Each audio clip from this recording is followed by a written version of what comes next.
Hello and welcome, friend, to my channel Free Education by Vijay. So, after a long time, I've come back once again just because of some technical issue. I was unable to record videos for JPSC PT and mains. So, let's start from where we have left. तो जहां हम लोगों ने छोड़ा था वहीं से हम लोग शुरू करने की कोशिश करते हैं. गुप्ता पीरियड हम लोगों ने ख़त्म कर लिया था. पोस्ट गुप्ता पीरियड जो है वो आज हम लोग कवर करने जा रहे हैं इस वीडियो में. लेट्स सी कि क्या है क्या नहीं है. एंड ये एक छोटा सा शॉर्ट वीडियो है, बहुत ज़्यादा बड़ा नहीं है, हाफ एन आवर का होगा. और इसमें हम लोग जो है पोस्ट गुप्ता पीरियड पे चर्चा करेंगे. जैसे कि आप देख पा रहे हैं यहाँ पर स्क्रीन पे कि यहाँ पर आपको कुछ डायनेस्टीज दिखाई दे रही हैं. ठीक है, और ये डायनेस्टीज जो हैं यहाँ है एक, ठीक है, मौखारी, एक यहाँ है पुष्यभूति, मैत्रिका, चालुक्याज, लेटर गुप्ता के यहाँ कुछ हैं पाटलिपुत्र में, वकटक्स सेंट्रल इंडिया में, पल्लवाज साउथ इंडिया के पार्ट में. तो ये सब कुछ इम्पॉर्टेंट उस समय के डायनेस्टीज हैं जिसके बारे में हम लोग चर्चा करेंगे. ये डायनेस्टी जो है 550 एडी से लेकर 647 एडी तक जो है ये चली थी. यानी कि लगभग हम लोग जो इतिहास पढ़ने वाले हैं वो 100 साल का है. And to be precise 97 years का.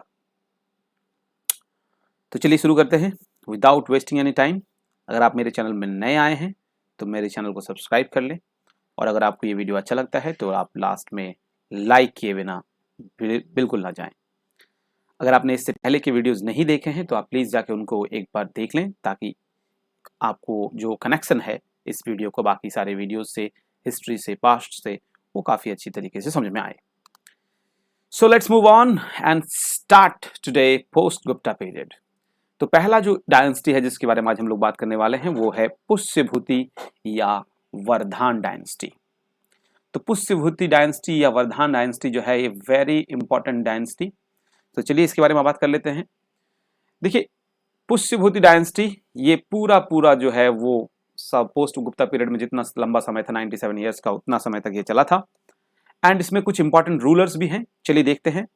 द पुष्यभूति, जिसको कि वर्धान डायनेस्टी भी बोला जाता है या पुष्यभूति डायनेस्टी भी कहा जाता है, वो फाउंड किया गया था थानेश्वर के आसपास, महाराष्ट्र के हरियाणा के कुरुक्षेत्र डिस्ट्रिक्ट में जो थानेश्वर जिला है या जगह है वहां पर जो है ये डायनेस्टी की स्थापना की गई थी. किसके द्वारा? पुष्यभूति के द्वारा. इसलिए इसे पुष्यभूति डायनेस्टी भी कहा जाता है. Probably towards the beginning of the 6th century. तो शायद 6th सेंचुरी के बिगिनिंग में ही शुरू की गई थी. टू बी प्रिसाइज अगर यहाँ पर डेट जो है वो नहीं मेंशन किया गया है, बट आप समझ सकते हैं.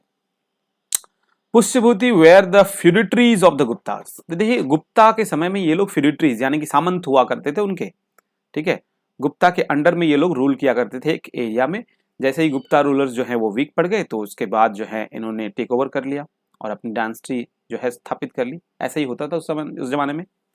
But has assumed independence after the हून इन्वेजन. लेकिन जो है ना नॉर्थ वेस्टर्न पार्ट से हून लोगों का आगमन हुआ और वहां के आगमन से क्या हुआ कि गुप्ता एम्पायर जो है काफी वीक पड़ गया उनके अटैक से, और जिसकी वजह से इन्होंने जो है अपने आप को इंडिपेंडेंट कर लिया. ठीक है, सो हून के इन्वेजन से इनको फायदा हुआ और पुष्यभूति या वर्धान डायनेस्टी की स्थापना हो गई. ठीक है, तो देखिए ये सब कुछ इंपॉर्टेंट सिक्के हैं जो उस जमाने के मिलते हैं और ये हमें बताते हैं कि उस जमाने में क्या क्या हुआ करता था. इससे हम बहुत कुछ आइडिया लगा पाते हैं. अब इस पुष्यभूति एम्पायर के इंपॉर्टेंट रूलर्स कौन कौन थे तो चलिए देख लेते हैं एक बार एक सरसरी निगाहों से. The first important ruler of the dynasty was Prabhakar Vardhan. तो सबसे पहले जो इंपॉर्टेंट इस डायनेस्टी के जो रूलर थे जिन्होंने लगभग 25 ईयर्स शासन किया था वो थे Prabhakar Vardhan. Prabhakar Vardhan was succeeded by his eldest son. Prabhakar Vardhan के बाद आए राज्यवर्धन जो उनके बड़े बेटे थे. ठीक है, प्रभाकर वर्धन के. और 605 से लेकर 606 यानी कि सिर्फ और सिर्फ 1 साल तक इन्होंने शासन किया और इन्हें काफी प्रॉब्लम्स का सामना करना पड़ा. देखते हैं आगे. Rajyavardhan had to face problems from the day of his succession to the throne. Rajyavardhan को पहले ही दिन से जब वो सिंहासन पे बैठे उन्हें काफी दिक्कतों का सामना करना पड़ा। क्या दिक्कतों का सामना करना पड़ा? ग्रहवर्मन, ये ग्रहवर्मन से इनका रिलेशन है, कैसे मैं बताता हूं। रूलर ऑफ कन्नौज, ये ग्रहवर्मन जो थे ना, ये कन्नौज के राजा थे। आपको मैं बता दूं कि जिस समय की ये बात हो रही है उस समय में कन्नौज जो है ना, ये एक तरह से काफी इंपॉर्टेंट प्लेस रखता था उस जमाने के हिस्ट्री में। ये एक तरह से बाद के जो मेडिवल इंडिया में जो दिल्ली का जो पोजीशन था, यानी कि सेंटर हुआ करता था और जहां से सब शासन करते थे, बड़े बड़े राजवंश, बड़े बड़े डायनेस्टी यहीं से रूल की है, सबका कैपिटल दिल्ली रहा। उसी तरीके से इस समय में जब हम लोग बात कर रहे हैं 6th सेंचुरी 7th सेंचुरी की बात कर रहे हैं, उस समय में कन्नौज का भी वही इंपॉर्टेंस था। तो वहां के रूलर थे ग्रहवर्मन। इनका क्या रिलेशन था राज्यवर्धन से वो समझ लेते हैं। ये थे हस्बैंड राजश्री के, और राजश्री कौन थी? Sister of Rajvardhan. तो आपको समझ में आ गया होगा ये बहनोई हैं, ठीक है। राजवर्धन के ग्रहवर्मन जो है ये क्या है? बहनोई हैं, ठीक है। राजवर्धन के ग्रहवर्मन जो है वो क्या है? बहनोई हैं। रुकिए मैं थोड़ा सा आपको और अच्छी तरह से दिखा लेता हूं जी। देखिए ग्रहवर्मन जो है वो राजवर्धन के क्या है? बहनोई है, क्योंकि उन्होंने उनकी बहन राजवर्धन की बहन राजश्री उनसे शादी की थी। इनके बहनोई का मर्डर कर दिया गया देवगुप्त के द्वारा। देवगुप्त कौन? अब ये मालवा के शासक थे। मालवा जो जगह हुआ करता था वहां के ये शासक थे, ठीक है। इन्होंने मर्डर कर दिया राजवर्धन के बहनोई ग्रहवर्मन का, यानी कि राजश्री के पतिदेव का। Who in alliance with Shashank ruler of Gaur और north west Bengal now occupied Kannauj. और इन्होंने क्या किया कि क्योंकि कन्नौज के राजा थे ग्रहवर्मन, ठीक है, काफी इंपॉर्टेंट जगह था। ये दो लोग मिलकर, देवगुप्त और बंगाल के उस समय गौड़ शासक थे शशांक, इन दोनों ने मिलकर जो है कन्नौज को ऑक्युपाई कर लिया। क्योंकि मैंने आपको बताया पहले ही, अभी बताया कि कन्नौज जो है उसका इंपॉर्टेंस दिल्ली की समान था 5th 6th सेंचुरी में। और उन्होंने क्या किया, इनकी बहन राजवर्धन की बहन राजश्री, जिनके पति की इन्होंने हत्या कर दी थी ग्रहवर्मन की, उनको बंदी बना लिया और जेल में डाल दिया। तो देखिए इनकी बहन का पूरा जो साम्राज्य था, कन्नौज का जो इंपॉर्टेंट प्लेस था, उसको जो है अपने कब्जे में कर लिया देवगुप्त और गौड़ शासक, बंगाल के शासक शशांक ने। Rajyavardhan therefore undertook a campaign. तो राज्यवर्धन को यह बर्दाश्त नहीं हुआ कि उनकी बहन के साथ जो है इस तरीके का जो है हश्र किया गया देवगुप्त और शशांक के द्वारा। तो उन्होंने एक कैंपेन शुरू किया देवगुप्त के खिलाफ और उन्होंने देवगुप्त को मार भी दिया। लेकिन जब वो शशांक के ऊपर अटैक करने गए 606 में अगले ही साल, तो शशांक ने जो है राज्यवर्धन की हत्या कर दी। तो देखिए कैसे कनेक्शन बन रहा है। सबसे पहले हम लोग जो है यहाँ पर ट्री के द्वारा हम लोग समझने की कोशिश करते हैं। ये देखिए ये है कन्नौज, ठीक है। कन्नौज के शासक कौन है? ग्रहवर्मन। समझ लेना है इसको ध्यान से ताकि कॉन्फ्यूजन ना रहे। ग्रहवर्मन को मार दिया गया, किल्ड कर दिया गया देवगुप्त के द्वारा, ठीक है। देवगुप्त प्लस इसमें साथ में शामिल हैं शशांक भी। शशांक कौन? बंगाल के गौड़ शासक। देवगुप्त कौन? मालवा के शासक। इन दोनों ने मिलकर इनके ऊपर अटैक कर दिया और कन्नौज को जो है अपने अंडर ले लिया। लेकिन ग्रहवर्मन की जो पत्नी है उनका नाम है क्या है? राजश्री। राजश्री जो है वो बहन है, किनकी बहन है? प्रभाकर राजवर्धन की, ठीक है, राजवर्धन की। तो राजवर्धन जो कि कहां के शासक है? आपको पता नहीं, बताया था अभी पुष्यभूति शासक है। कहां के शासक है? हरियाणा के जो थानेश्वर में जो इन्होंने अपना साम्राज्य स्थापित किया था वहां के, ठीक है। तो राजवर्धन ने जो है देवगुप्त को जाकर इनका मर्डर कर दिया, राजवर्धन ने देवगुप्त का। लेकिन जब शशांक के ऊपर 606 एडी में जब ये अटैक करने गए तो शशांक ने राजवर्धन की हत्या कर दी, ठीक है। और इसीलिए इनका शासन जो है 1 साल ही तक चला। चलिए आगे बढ़ते हैं। इसी बीच राजश्री यानी कि जिस बहन को बंदी बनाया गया था वो जेल से भाग गई और जंगलों की तरफ चली गई, सेंट्रल इंडिया में, मध्य भारत में। आगे क्या हुआ हम लोग देखते हैं, ठीक है।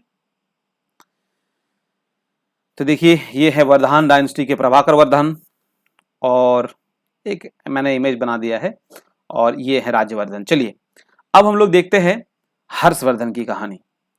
तो हर्षवर्धन जो है काफी इंपॉर्टेंट राजा हैं इस पुष्यभूति एम्पायर या वर्धमान डायनेस्टी के, और इन्हीं के कारण जो है वर्धमान डायनेस्टी भी कहा जाता है। इनका शासनकाल आप देखिए 606 से लेकर 647, तो काफी लंबे समय तक इन्होंने शासन किया। 41 ईयर्स तक इन्होंने शासन किया, काफी लंबा समय था। After the killing of Rajyavardhan, जब राज्यवर्धन की डेथ हो गई तो इनके यंग भाई थे हर्षवर्धन। हर्षवर्धन जो थे वो राजवर्धन के छोटे भाई थे, और इनको शिलादित्य के नाम से भी जाना जाता था। इन्होंने जो है पुष्यभूति का जो साम्राज्य है वो संभाला 606 एडी में, जब राज्यवर्धन की डेथ हुई थी। After ascending the throne, Harsha first rescued his widow sister. तो इन्होंने सबसे पहले राज सिंहासन संभालते ही अपनी बहन राजश्री को जो है बचाया, जो कि मध्य भारत में किसी जंगल में भाग गई थी। ये भागी हुई थी विंध्यन जंगल में, where she was going to throw herself into the fire, और यहां पर वो अपने आप को मारने ही वाली थी, अग्नि में जो है समाहित होने ही वाली थी, कि उससे पहले ही हर्षवर्धन ने वहां पर पहुंचकर अपनी बहन को सुसाइड करने से पहले बचा लिया। Harsha drove out Shashank. अब शशांक जो कि जिम्मेदार था इनके बड़े भाई राज्यवर्धन के मौत का, और मारा भी था उन्होंने, तो इसीलिए इन्होंने शशांक को दौड़ाया, कन्नौज से खदेड़ दिया। Who had occupied after killing Rajyavardhan. Rajyavardhan को मारने के बाद कन्नौज को इन्होंने अपने कब्जे में कर लिया था शशांक ने, और देवगुप्त तो पहले ही मारा गया था राज्यवर्धन के द्वारा। So he not only unified Kannauj with Thaneshwar but also made it his new capital. Harshavardhan ही थे जिन्होंने कन्नौज को और थानेश्वर को जोड़ दिया और अपना कैपिटल जो है कन्नौज को बना लिया, which made him the most powerful king of the north India. मैंने फिर यहां पर लिखा हुआ देखिए कि सबसे ज्यादा पावरफुल किंग बन गए नॉर्थ इंडिया के। क्यों? मैंने आपको शुरू में ही बताया था कि कन्नौज का इंपॉर्टेंस उतना ही था 5th और 6th 7th सेंचुरी में जितना कि मेडिवल पीरियड में दिल्ली का था। तो इसी दृष्टिकोण से आप समझें कि अगर कन्नौज पे किसी का कब्जा है तो he is the most powerful ruler, और इसीलिए उसका कन्नौज पे कब्जा है। So Kannauj was the centre of means rule. Okay, आगे बढ़ते हैं। अब हम लोग देखते हैं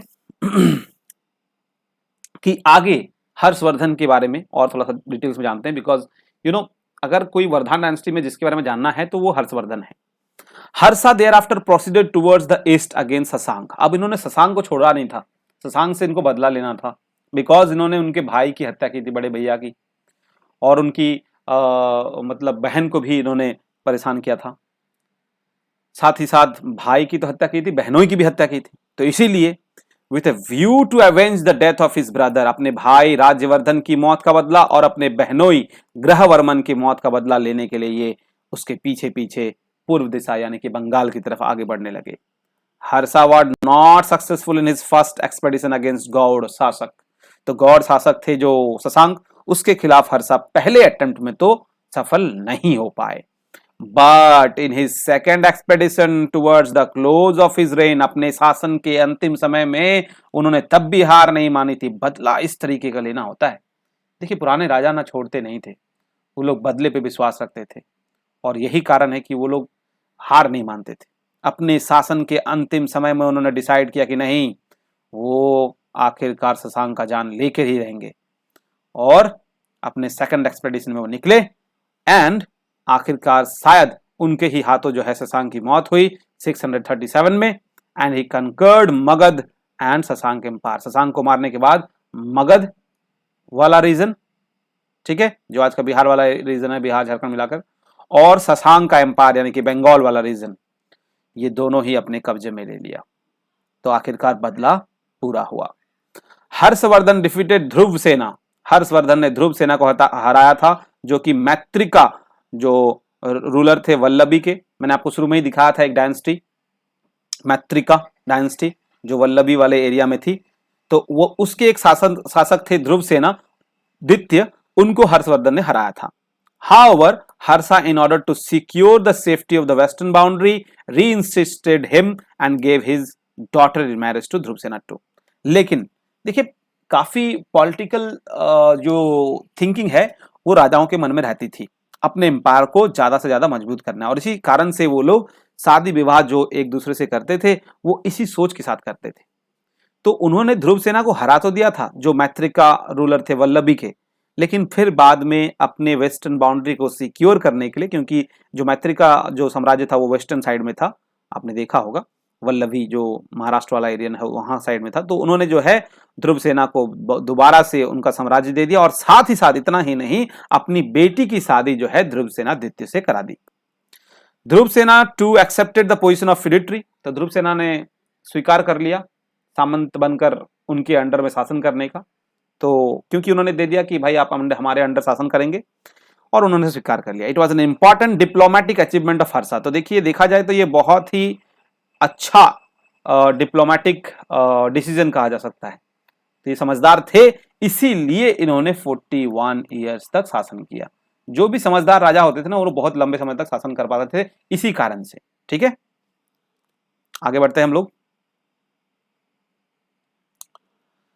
अब देखिए यहां पर हर्षवर्धन की लास्ट हम लोग कुछ इंपॉर्टेंट जो चीजें हैं वो पढ़ के आगे बढ़ेंगे हम लोग।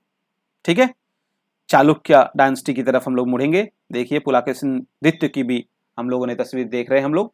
चलिए तो देखते हैं क्या हुआ। The course of Harsha conquest suffered a serious setback on his expedition towards the Deccan.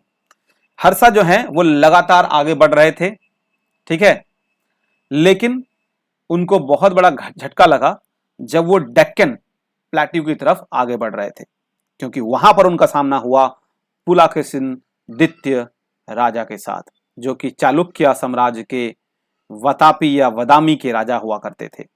ठीक है, उन्होंने बहुत बुरी तरीके से हराया हर्षा को नर्मदा नदी के किनारे। It was the only defeat of Harsha's victorious life. माना जाता है कि हर्षवर्धन के जीवन का एकमात्र जो हार उनको मिला था अपने जीवन में, वो पुलाकेशिन द्वितीय के द्वारा ही मिला था। नर्मदा नदी के किनारे वतापी के शासक, वतापी या वदामी दोनों ही जगह उनको कहा जाता था, वहां के शासक पुलाकेशिन द्वितीय के द्वारा। The Chalukya records describe Harsha as the lord of the whole of northern country. Chalukyan dynasty के अगर हम लोग रिकॉर्ड पढ़ते हैं तो उनसे पता चलता है कि हर्षा को भी काफी बड़ा महत्व मिला हुआ था। माना जाता था कि हर्षवर्धन जो है उत्तर भारत के, ठीक है, हमारे देश के उत्तरी हिस्से के लॉर्ड यानी कि मालिक माने जाते थे। और देखिए उनको एक इस नाम से भी पुकारा गया है चालुक्य डायनेस्टी के रिकॉर्ड्स में, सकल उत्तर पथेश्वरा। ठीक है, सकल उत्तर पथेश्वरा, तो ये एक्चुअली सकल उत्तर पथेश्वरा कहा जाएगा, यानी कि पूरे उत्तर का जो मालिक। ठीक है, हर्षवर्धन को इस नाम से भी पुकारा जाता था चालुक्यन डायनेस्टी के रिकॉर्ड के अनुसार। Harsha maintain diplomatic relation with China. Harsha ने चाइना के साथ काफी अच्छे डिप्लोमेटिक रिलेशंस बनाए हुए थे। इन 1641 AD he sent an envoy to Taisang, the Tang Empire of China। तो उन्होंने 641 ईस्वी में अपनी तरफ से एक ग्रुप भेजा था ताइसंग शासक के पास, जो कि चाइना के टैंग एम्पायर हुआ करते थे। ये शासक थे ताइसंग। 3 Chinese mission subsequently visited his court. जब इन्होंने भेजा तो देखिए आना जाना अब लग गया था। अगर आपका अच्छे रिलेशन होंगे तो इस तरह से आना जाना लगा रहेगा। तो इन्होंने पहले भेजा तो चाइना से भी आए, 3 चाइनीज मिशंस जो हैं वो उनके साम्राज्य में आए। उसी समय जो है हिनसांग, ये जो हिनसांग जो है काफी इंपॉर्टेंट चाइनीज ट्रेवलर माने जाते हैं। इनके रिकॉर्ड्स में बहुत सारी चीजें जो हैं हमें उस जमाने की पता चलती है। तो हिनसांग जो है वो जो है बहुत ही बड़े चाइनीज पिलग्रिम थे, तीर्थयात्री थे, और वो आए इंडिया हर्षवर्धन के ही साम्राज्य के दौरान। ठीक है, तो this is very important according to exam point of view. आपको याद रखना है कि हिनसांग जो है किस दौरान आए थे, किसके साम्राज्य में आए थे, तो हर्षवर्धन के रेन में ही आए थे। ही स्पेंट अबाउट 8 years, 8 साल तक जो है वो हर्षा के जो डोमिनियंस है, यानी कि हर्षवर्धन के जो साम्राज्य थे उसी में ही वो उन्होंने अपना समय बिताया था, अपने 8 साल, यानी कि 635 से 643 तक उन्होंने 8 साल जो है हर्षवर्धन के ही साम्राज्य में बिताया था। Now we are moving to some other important fact about Hinsang and Harsang. तो देखते हैं, Hiuen Tsang mentions two most celebrated events of Harsha's reign. Hiuen Tsang ने अपने बुक में, उन्होंने बहुत सारी बुक्स लिखी हैं, अब जो कुछ भी उन्होंने देखा उसमें उन्होंने दो इंपॉर्टेंट जो है इवेंट्स बताए हैं। पहला, द असेंबलीज एट कन्नौज, कि उन्होंने एक असेंबली ऑर्गेनाइज की थी कन्नौज में, एंड एट प्रयाग, और एक प्रयाग में, ठीक है, दो जगह जो है बुद्धिज्म की जो असेंबली है वो ऑर्गेनाइज की गई थी। कन्नौज की जो असेंबली है वो 643 एडी में ऑर्गेनाइज की गई थी। इंपॉर्टेंट है, कभी कभी एग्जाम में क्वेश्चन आ सकता है, when was the Kannauj assembly of Buddhism was organised, है ना। तो ये ऑर्गेनाइज की गई थी हर्षवर्धन के द्वारा 643 एडी में। किस ऑनर में? हिनसांग के आने के ऑनर में, and to popularise Mahayana sect of Buddhism. देखिए, अगर किस सेक्ट के ये लोग बुद्धिज्म के फॉलोअर्स थे, तो बुद्धिज्म जो है, अगर आप बुद्धिज्म को पूरा डिटेल्स में पढ़ेंगे तो आपको पता चलेगा कि बुद्धिज्म जो है वो 3 सेक्ट्स में डिवाइड था, महायान, व्रजयान, है ना, और हिनयान।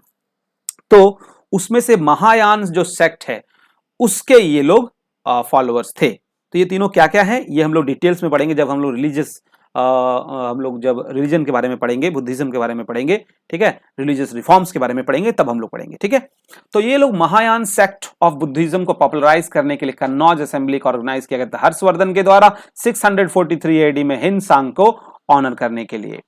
जो प्रयाग असेंबली था वो हेल्ड किया गया था 643 से 644 एडी में, लगातार एक और दूसरे साल हो गया है। In Prayag Harshavardhan used to celebrate religious festivals at the end of every 5 years। तो ये एक इंपॉर्टेंट इंफॉर्मेशन, प्रयाग में ही जो है हर्षवर्धन जो है हर 5 साल में एक रिलीजियस फेस्टिवल जो है वहां पर सेलिब्रेट किया करते थे। At the confluence of the Gangas, क्योंकि प्रयाग जो है काफी इंपॉर्टेंट प्लेस रखता था उस जमाने में भी, आज भी इंपॉर्टेंट है, आपको पता ही है, उस जमाने में भी इंपॉर्टेंट था। क्यों? क्योंकि यहां पर गंगा, यमुना और सरस्वती का मिलन होता है। सो वहीं पर ये कुछ ना कुछ रिलीजियस फेस्टिवल ऑर्गेनाइज करते थे after every 5 years। It is said that this was the beginning of Kumbh fair, और कहा जाता है जो आज हम लोग कुंभ मेला सुनते हैं कि वर्ल्ड फेमस कुंभ मेला होता है, उससे बड़ा मेला पूरे वर्ल्ड में कहीं ऑर्गेनाइज नहीं होता है। तो इसीलिए कुंभ मेला काफी इंपॉर्टेंट है। ये जो कुंभ मेला है इसकी शुरुआत भी माना जाता है कि उसी समय से हुई है, तो काफी पुराना है इसका इतिहास।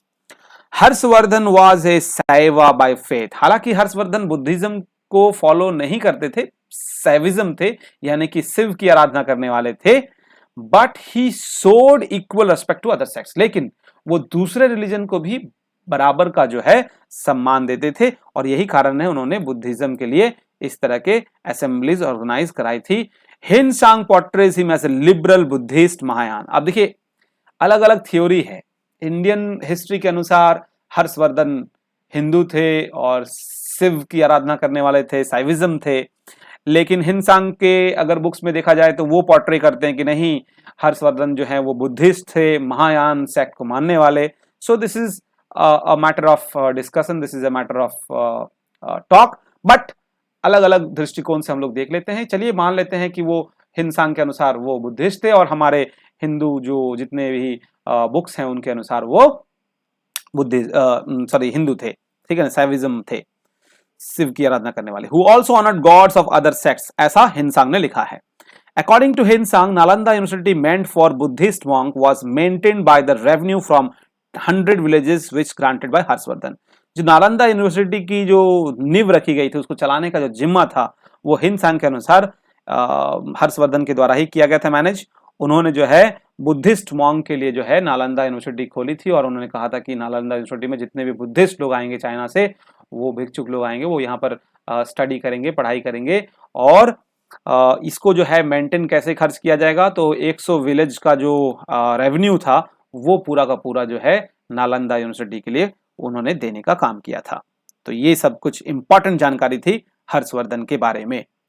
अब हम लोग जो है हर्षवर्धन के लास्ट उनके पार्ट के बारे में जानने की कोशिश कर रहे हैं। ही डाइड इन 647 एडी, तो उनकी डेथ जो है 647 एडी में हो गई थी। Harsha does not appear to have any heir to his throne, दुख की बात है कि उनका कोई वंशज नहीं था जो उनकी जगह ले सके, which was unserved after his death by his minister name Arun सवा। तो माना जाता है कि उनकी मौत के बाद उनके मिनिस्टर अरुण सवा ने जो है सिंहासन संभाला था, लेकिन उनके बारे में बहुत ज्यादा हिस्ट्री नहीं है। Harshavardhan was not only a patron of learning, Harshavardhan जो है शिक्षा के ही सिर्फ पैटर्न नहीं थे, but was himself an accomplished author. वो खुद भी काफी इंपॉर्टेंट ऑथर थे, काफी योग्य ऑथर थे। ही रोट 3 संस्कृत प्ले, उन्होंने 3 संस्कृत प्ले जो है लिखा है। उसमें एक है नागानंदा, ये देखिए नागानंदा बहुत ही बेहतरीन प्ले है, अगर आपको कभी मौका मिले तो जरूर पढ़िए। रत्नावली, ये भी बेहतरीन प्ले है, जरूर पढ़िए देखिए। और तीसरा थी प्रियदर्शिका। तो ये 3 इंपॉर्टेंट प्ले जो है उन्होंने संस्कृत में लिखी हैं, तीनों ही बेहतरीन प्ले हैं, आप जरूर जाकर इसे पढ़ें। He gathered around him a circle of learned men, उन्होंने अपने आसपास देखिए काफी शिक्षित लोगों को रखा था। उसमें से बाना भट्ट जो कि ऑथर माने जाते हैं हर्षचरित्र के, हर्षवर्धन के बारे में उन्होंने एक बहुत ही बेहतरीन किताब लिखी है। हर्षवर्धन के बहुत सारी जानकारी वहां से हमें मिलती है। बाना भट्ट काफी इंपॉर्टेंट हिस्टोरिकल राइटर। तो हर्षचरित्र जो है काफी इंपॉर्टेंट हिस्टोरिकल वर्क है, जिसमें कि बताया गया है कि हर्षा के समय में क्या क्या घटनाएं हुई थी, उसको काफी डिटेल्स में बताया गया है। और साथ ही साथ बाना भट्ट ने जो है, बाना भट्ट के अलावा उन्होंने कदम्बरी ए पॉलिटिकल बाना भट्ट ने जो है कदम्बरी भी लिखी थी, जो कि एक पॉलिटिकल नॉवल है ऑफ ग्रेट लिटरेरी मेरिट, ठीक है ना, एंड मयूर, ठीक है। तो ये सब उन्होंने इंपॉर्टेंट राइटर्स को अपने पास रखा हुआ था। साथ ही साथ द ऑथर ऑफ मयूर शतक एंड सूर्य शतक आर द वेल नोन। तो यहां पर बहुत सारे इंपॉर्टेंट राइटर्स को उन्होंने जो है अपने पास रखा था। Harsha governed his empire on the same lines as the Gupta did, जिस तरीके से गुप्ता शासन करते थे हर्षा भी ठीक उसी तरीके से शासन करते थे। उनका शासन बिल्कुल सेम टू सेम वैसा ही है, इसलिए हम लोग ज्यादा डिटेल्स में इसमें नहीं जाएंगे, बस इतना ही जानेंगे कि except that this administration had become more feudal and decentralise. बस यही था कि गुप्ता पीरियड में जो है वो सेंट्रलाइज एडमिनिस्ट्रेशन था, लेकिन हर्षा के पीरियड में काफी डिसेंट्रलाइजेशन था, फ्यूडल सिस्टम बहुत ज्यादा था, यानी कि सामंतवाद बहुत ज्यादा था। सेंटर में रहकर वो बस सबको अलग अलग जगह बांट दिए थे और वहां से रेवेन्यू जो है बस उनको चाहिए होता था, उसके अलावा सारी जिम्मेवारी जो है उन सामंतों की होती थी उस जगह की। तो इस तरह का शासन जो है हर्षवर्धन का रहा था। अब हम लोग बात करने जा रहे हैं दूसरे इंपॉर्टेंट डायनेस्टीज के बारे में, जो खासकर डेक्कन एंड साउथ इंडिया से बिलोंग करती है। वैसी डायनेस्टी में बहुत ही इंपॉर्टेंट डायनेस्टी है और वो है चालुक्य ऑफ वतापी और वदामी। तो चालुक्य डायनेस्टी जो है, जो कि वतापी या वदामी की डायनेस्टी है, देखिए काफी लंबे समय तक इनका शासन चला था, 543 से लेकर 755 एडी तक। अब Vakatakas power was followed by Chalukyas. तो वकटक्स के बाद, उनकी ताकत के बाद चालुक्यास का पावर जो है वो दमदार तरीके से चला था। Chalukya establish their capital eight Vatapi. Chalukya dynasty के शासकों ने अपना कैपिटल जो है वतापी या बदामी को सेटल किया था, जो कि विजापुर में है, कर्नाटका के क्षेत्र में। विजापुर जो डिस्ट्रिक्ट है वहां पर वतापी या वदामी जो क्षेत्र है वो है। पुलाकेशिन द्वितीय जो हैं, जो कि एक बहुत ही इंपॉर्टेंट रूलर थे, 609 से लेकर 642 तक इन्होंने शासन किया, हर्षवर्धन के ही समकालीन थे। Was able to check Harsha's design to conquer Deccan. तो इन्होंने ही जो है हर्षवर्धन को हराया था, जैसा कि हम लोगों ने पिछले स्लाइड्स में देखा है। यही एकमात्र हार जो है हर्षवर्धन के लाइफ में हुई थी पुलाकेशिन द्वितीय के। तो आप समझ सकते हैं कि कितने इंपॉर्टेंट ये शासक थे। A whole inscription is an eulogy written by his court poet Ravi Kriti। A whole inscription यानी कि एक जगह है जहां पर ना कुछ खुदाई करके इंस्क्रिप्शंस लिखे गए हैं, ठीक है ना। ये जो है वहां के जो पोएट थे, कोर्ट पोएट थे, रवि कृति के द्वारा ए होल में इंस्क्रिप्शन लिखा हुआ है। ये देखिए, ये वो ए होल वाला जो मंदिर है वो है। He sent an ambassador to the Persian king Khusro द्वितीय।